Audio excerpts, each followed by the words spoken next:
Hey everyone, welcome to my podcast channel. So today we're going to learn from the subject community health nursing, and we're going to deal from the most important topic, that is health agencies. So I would like to refer from two textbooks, that is from K Park textbook as well as from Mr. Wenger textbook. In K Park textbook, in the 26th edition, we have it in page number 1013, and in Swaranga textbook from the fifth edition, we have it on 1027. So, health agencies is most important topic in community health nursing, and I'll be dedicating these podcasts for the students of course University of Health Science. So, I would be switching it into Malayalam so that you can understand it pretty well. And I think this will be a great benefit for you all because when you're traveling, you can hear these podcasts and enhance your knowledge, and this will help you for your exams. So all the best, guys, and I dedicate all the fine years. So here you go. We're starting from the WHO, that is the World Health Organization. It is one of the most important international agencies. So its headquarters is in Geneva. ജനീവയിലാണിത് headquarters ഉള്ളത്. ഇത് non പൊളിറ്റിക്കലാണ്, പക്ഷെ ഒരു specialised ആയിട്ടുള്ള health ഏജൻസിയാണ്. Health കാര്യങ്ങൾ മാത്രം deal ചെയ്യുന്ന ഒരു സ്പെഷ്യലൈസ്ഡ് ആയിട്ടുള്ള ഏജൻസിയാണ്. ഇത് സ്റ്റാർട്ട് ചെയ്തതെന്ന് പറഞ്ഞാൽ 7th April 1948 ആണ്. ആക്ച്വലി നമ്മൾ എക്സാമിന് എഴുതുമ്പോഴും ഇതുപോലെ ഡേറ്റ്സും ഒരു ഇയറും ഒക്കെ എഴുതി കഴിഞ്ഞാൽ നമുക്ക് നല്ല രീതിയിൽ മാർക്ക് സ്കോർ ചെയ്യാൻ വേണ്ടിയിട്ട് എളുപ്പമായിരിക്കും. സോ ഐ തിങ്ക് നിങ്ങൾക്ക് ഇതിൻ്റെ ഒപ്പം തന്നെ പറ്റുവാണെങ്കിൽ make a little bit of notes, regarding the articles and just the heading. It will be very easy to do. അപ്പോഴേക്കും എല്ലാ സംഭവം എന്ന് പറഞ്ഞു കഴിഞ്ഞാൽ നമ്മൾ എന്ത് ചെയ്തു, ഇതൊരു സ്പെഷ്യലൈസ്ഡ് ആയിട്ടുള്ള ഏജൻസി ആണല്ലോ. ഇതെന്ന് പറഞ്ഞാൽ ആദ്യമേ സ്റ്റാർട്ട് ചെയ്ത യുണൈറ്റഡ് നേഷൻസിലാണെന്നാണ് പറയുന്നത്. സോ ഇതിന് പാർട്ട് എന്ന് പറയുന്നത് യുണൈറ്റഡ് നേഷൻസിലാണ്. അത് സ്പ്രെഡ് ഔട്ട് ചെയ്തു ഇൻ ടു ഡിഫറെൻറ്റ് റീജിയൻസ്. അത് നമുക്ക് ക്ലിയർ ആയിട്ട് വരുന്നുണ്ട്. ആൻഡ് ഓൾസോ ഇതിന് ഒരു ഓൺ കോൺസ്റ്റിറ്റ്യൂഷൻ മെമ്പർഷിപ്പ് ആണ്. പിന്നെ അതുപോലെ executive board, budget, unique organisation ആണ്. അപ്പോഴത്തേക്കും ഒരു യുണീക്ക് ആയിട്ടുള്ള ഓർഗനൈസേഷൻ ആണ്, ഓൺ കോൺസ്റ്റിറ്റ്യൂഷൻ ആണുള്ളത്. ഇതിൽ നമ്മൾ ഓരോ കൺട്രീസും മെമ്പർഷിപ്പ് എടുത്തിട്ടാണ് ഇവരുടെ കെയറും സർവീസസും നമ്മൾക്ക് പ്രൊവൈഡ് ചെയ്യുന്നത് വരും.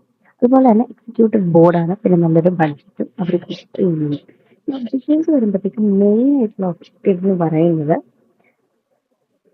നല്ല രീതിയിൽ high standards of health care services to the individuals provide ചെയ്യുക എന്നുള്ളതാണ് ഇവരുടെ മെയിൻ ആയിട്ടുള്ള ഒരു ഉദ്ദേശം എന്ന് പറയുന്നത്.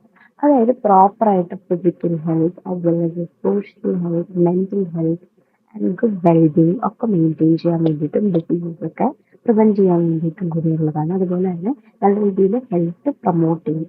It promote as well as protects the complete health care system.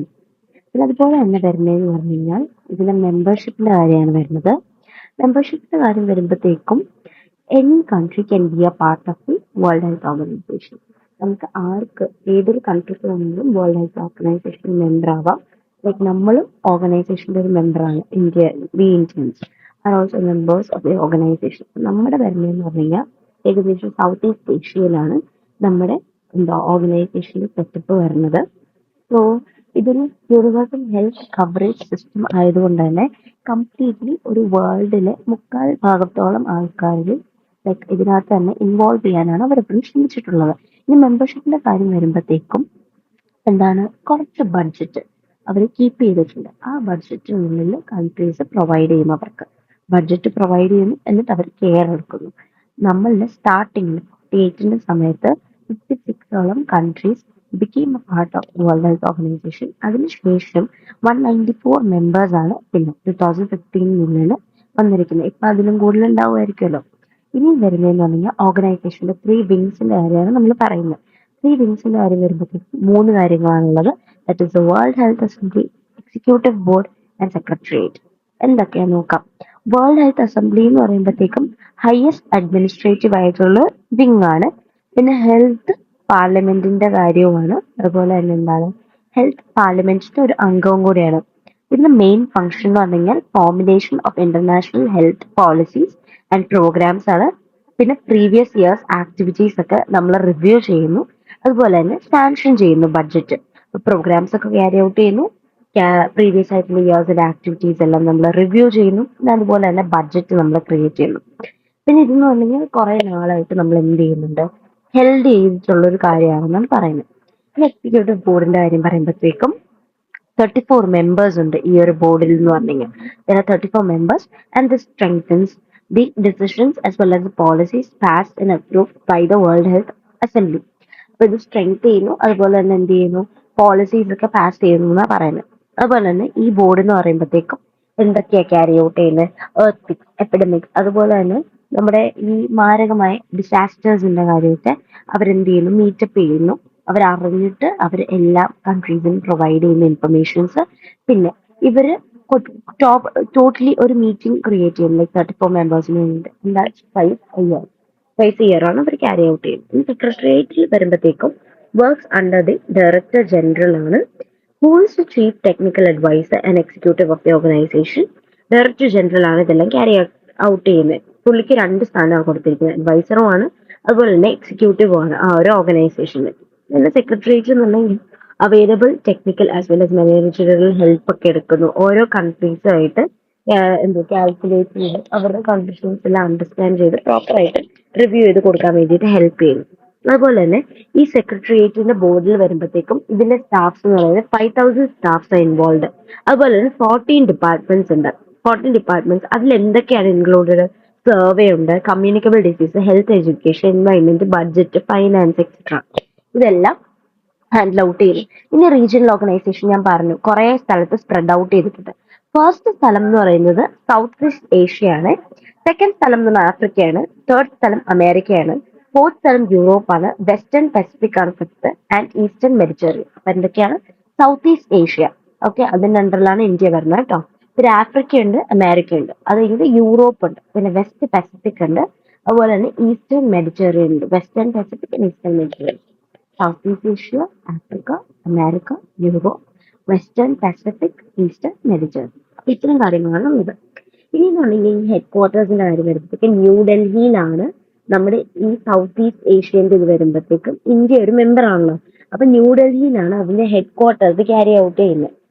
പിന്നെ വേറെ കുറെ മെമ്പേഴ്സ് ഉണ്ട് ഈ സൗത്ത് ഈസ്റ്റ് ഏഷ്യയിൽ തന്നെ. അതെന്ന് പറഞ്ഞു കഴിഞ്ഞാൽ Sri Lanka, Indonesia, Maldive, Nepal, Thailand, Bangladesh, Korea, Bhutan, അതുപോലെ തന്നെ തിമോർ ലെസ്തെ എന്ന് പറഞ്ഞും പിന്നെ മ്യാൻമാർ. ഇവരെല്ലാവരും ഇതിന്റെ അണ്ടറിലാണ് വരുന്നത്. ഏത്? സൗത്ത് ഈസ്റ്റ് ഏഷ്യന്റെ അണ്ടറിലാണ് വരുന്നത്. ഈ ഫങ്ഷൻസ് വരുമ്പോഴത്തേക്കും ലീഡർഷിപ്പ് ഉണ്ട്, റിസർച്ച് ഉണ്ട്, norms and standards, policy options, technical support, പിന്നെ മോണിറ്ററിംഗും ഉണ്ട്. Leadership, research, norms and standards, policy options ഉണ്ട്, ടെക്നിക്കൽ സപ്പോർട്ട് ഉണ്ട്, മോണിറ്ററിംഗ് ഉണ്ട്. ഈ ഏരിയാസ് ഓഫ് വർക്ക് വരുമ്പോഴത്തേക്കും ഹെൽത്ത് സിസ്റ്റം, നോൺ കമ്മ്യൂണിക്കബിൾ ആയിട്ടുള്ള disease, health promotion, communicable disease, preparedness and surveillance, പിന്നെ അതുപോലെ തന്നെ കോപ്പറേഷൻ സർവീസസ്. ഈ ഫങ്ഷൻസ് പഠിക്കുമ്പോഴത്തേക്കും നമുക്കൊരു ഒരു കഥ പോലെ പറ്റും. സോ ലീഡർഷിപ്പ് ആണ് ആദ്യമേ ഒരു ലീഡർ. അപ്പൊ ലീഡർഷിപ്പ് വേണമല്ലോ. അപ്പൊ ആ ലീഡർഷിപ്പ് ആൾ എന്ത് ചെയ്യുന്നു, പ്രോബ്ലംസ് ഒക്കെ ഐഡന്റിഫൈ ചെയ്ത് റിസർച്ച് ആണ് ക്രിയേറ്റ് ചെയ്യുക ആ പ്രോബ്ലംസ് വെച്ചിട്ട്. അത് കഴിയുമ്പോഴത്തേക്കും ആ റിസർച്ചിൽ നിന്ന് പുള്ളിക്ക് മനസ്സിലായി കുറച്ച് നോംസും സ്റ്റാൻഡേർഡ്സ് ഒക്കെ വെക്കണം. അപ്പൊ നോംസും സ്റ്റാൻഡേർഡ്സും വെച്ചു. അത് കഴിയുമ്പോഴാണ് അറിയുന്നത് പോളിസി ഓപ്ഷൻസ് ഭയങ്കര ഇമ്പോർട്ടന്റ് ആണ് നോംസും സ്റ്റാൻഡേർഡ്സ് വെക്കുമ്പോൾ. അപ്പൊ കുറച്ച് പോളിസീസും കൂടി പുള്ളി ക്രിയേറ്റ് ചെയ്തു. അപ്പോഴാണ് പുള്ളിക്ക് മനസ്സിലായത് നമ്മൾ അത് മാത്രം ക്യാരി ഔട്ട് ചെയ്ത കാര്യമല്ല, ഒരു ടെക്നിക്കൽ സപ്പോർട്ട് വേണമെന്ന്. അപ്പൊ ടോട്ടലി ഒരു ടെക്നിക്കൽ സപ്പോർട്ടും കൂടി പുള്ളി ക്രിയേറ്റ് ചെയ്തു. അങ്ങനെ എന്ത് ചെയ്തു, ടോട്ടലി മോണിറ്റർ ചെയ്യാൻ തുടങ്ങി. അപ്പത്തേക്കും എന്താണ്, ആദ്യമേ ലീഡർഷിപ്പ് ആയിരുന്നു. അപ്പത്തേക്കും പ്രോബ്ലംസ് ഐഡന്റിഫൈ ചെയ്ത് റിസർച്ച് ക്രിയേറ്റ് ചെയ്തു. So research is the next function. And then നോംസും സ്റ്റാൻഡേർഡ്സും ഒക്കെ ക്രിയേറ്റ് ചെയ്തു. അപ്പത്തേക്കുമാണ് മനസ്സിലായത് എന്ത് പോളിസീസ് വേണം. അപ്പൊ പോളിസീസ് എന്ത് ചെയ്തു, ഓപ്ഷൻസ് ക്രിയേറ്റ് ചെയ്തു. അപ്പൊ ടെക്നിക്കൽ സപ്പോർട്ട് വേണമെന്ന് മനസ്സിലായി, ടെക്നിക്കൽ സപ്പോർട്ട് ചെയ്തിട്ട് മോണിറ്റർ ചെയ്തു. That's the functions. Areas of work വരുമ്പം ആദ്യമേ എന്തായാലും നമ്മളിപ്പം WHO ക്യാരി ഔട്ട് ചെയ്യുന്ന ഹെൽത്തിനെ കുറിച്ചാണ്. സോ ഹെൽത്ത് സിസ്റ്റം, അതുപോലെ തന്നെ നോൺ കമ്മ്യൂണിക്കബിൾ ആയിട്ടുള്ള ഡിസീസസിന്റെ കാര്യം ഇവർ എന്ത് ചെയ്യാൻ തുടങ്ങി, ഹാൻഡിൽ ഔട്ട് ചെയ്യാൻ തുടങ്ങി. നോൺ കമ്മ്യൂണിക്കബിൾ ഡിസീസസ് ഏതൊക്കെയാ? ഡയബറ്റിസ്, അതുപോലെ BP, ഇതൊക്കെ. അപ്പത്തേക്കും അതൊക്കെ ഹാൻഡിൽ ഔട്ട് ചെയ്യാൻ അവർ തുടങ്ങി. അത് കഴിയുമ്പോഴത്തേക്ക് എന്ത് പറ്റി, ഹെൽത്ത് പ്രൊമോഷൻ ആവാൻ തുടങ്ങി. അപ്പൊ ഹെൽത്ത് സിസ്റ്റം ആദ്യം അണ്ടർസ്റ്റാൻഡ് ചെയ്തു, നോൺ കമ്മ്യൂണിക്കബിൾ ഡിസീസസിനെ ഡീൽ ചെയ്തപ്പോഴത്തേക്ക് ഹെൽത്ത് പ്രൊമോഷൻ ആയി തുടങ്ങി അല്ലേ. അപ്പോഴാണ് മനസ്സിലായത് കമ്മ്യൂണിക്കബിൾ ഡിസീസ് ആണ് ഏറ്റവും പ്രശ്നം. കമ്മ്യൂണിക്കബിൾ ഡിസീസിന്റെ കാര്യം കൂടി നോക്കാൻ തുടങ്ങി. അപ്പൊ എന്ത് ചെയ്തു, എല്ലാവരും പ്രിപ്പയർഡ് ആയി, സർവേലൻസ് ഒക്കെ ക്രിയേറ്റ് ചെയ്തു, എല്ലാവരും പ്രിപ്പയർഡ് ആയി, കമ്മ്യൂണിക്കബിൾ ഡിസീസ് ഒക്കെ ഡീൽ ചെയ്യണ്ടേ. അപ്പോഴേക്കും കോപ്പറേറ്റീവ് ആയിട്ടുള്ള ഒരു സപ്പോർട്ട് എല്ലാവരുടെ കയ്യിലേക്ക് അപ്പൊ കോപ്പറേറ്റീവ് സർവീസസ് പ്രൊവൈഡ് ചെയ്യാൻ പറ്റി. ഇതാണ് ഏരിയാസ് ഓഫ് വർക്കിൽ വരുമ്പോഴത്തേക്കും. ഇനി ഇതിന്റെ ബഡ്ജറ്റ് വരുമ്പോഴത്തേക്കും ഇവർ ആക്ച്വലി ഒരു പ്രൈവറ്റ് സെക്ടർ ആയതുകൊണ്ട് തന്നെ അവർക്ക് അവരുടേതായ ഒരു ഫൈനാൻഷ്യൽ വരുമാനം വേണമല്ലോ. So every country provides them financial support and they are motivated by it. അപ്പൊ അതാണ് പ്രോപ്പർലി അവർ ക്യാരി ഔട്ട് ചെയ്യുന്ന ഒരു കാര്യം എന്ന് പറയുന്നത്. പക്ഷെ എന്ത് ചെയ്യുന്നു, അവർ അത്രയും ഫോഴ്സ്ഡ് ആയിട്ടൊരു ക്യാഷ് അവർ വെക്കുന്നില്ല. You know there is A minimum amount of cash and then the countries provide it accordingly. If the countries stop to provide the fund, they like WHO will stop to provide the services. അപ്പം services കുറയ്ക്കും. അങ്ങനെയാണ് ഇപ്പൊ carry out ചെയ്തുകൊണ്ടിരിക്കുന്നത്. പിന്നെ WHO ഇന്ത്യയുടെ കാര്യം വരുമ്പോഴത്തേക്കും കുറെ കാര്യങ്ങളിൽ ഹെൽപ്പ് ചെയ്തിട്ടുണ്ട്. First one is malaria eradication. Malaria ഒത്തിരി കൂടുതലാണ് ഇന്ത്യയിൽ, അറിയാലോ. അപ്പൊ മലേറിയ എറാഡിക്കേഷൻ ചെയ്തു. പിന്നെ ട്യൂബർക്കുലോസിന്റെ കൺട്രോൾ ചെയ്യാൻ തുടങ്ങി. കമ്മ്യൂണിക്കബിൾ ഡിസീസ് മൊത്തത്തിൽ കൺട്രോൾ ചെയ്യാൻ തുടങ്ങി.